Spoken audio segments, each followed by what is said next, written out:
Hey guys, welcome back to this channel. In this video I'll be showing you guys how you can recreate Ursula from Little Mermaid on Dress to Impress.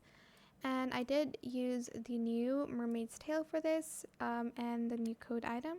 I'm going to remove everything except for the ones I did accessory adjustments on, which is just the necklace. For the hair, go to the masculine section and you are going to use this one in all white. And then for the outfit, it's actually pretty simple to do. I'm going to go and use this code item in black. Turn off chains as well. You can also actually add VFX if you'd like to. I forgot to do that. And then for the second one, color it black. And for the third one, color it this purple A495FF. For the necklace, I did use a VIP item, but you can probably replace the chains with something else. Select this mermaid tail, color it black, and then color the second color this one the same as the dress, and then I think I did the same color again and then the same color again.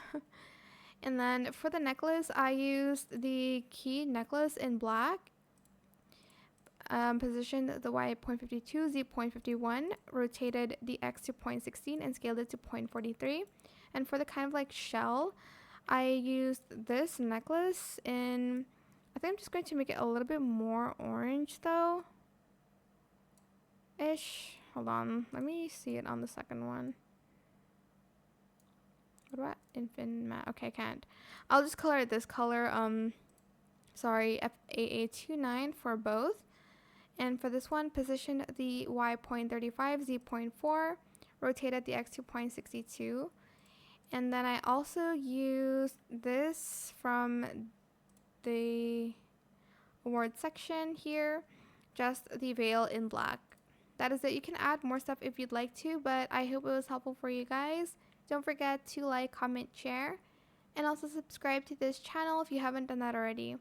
If you have any questions about this video, just leave it in the comment section down below. I'll try my best to answer them all for you guys. And if you found this video helpful, please click the thanks button as well. That is it. Thank you so much for watching. Bye.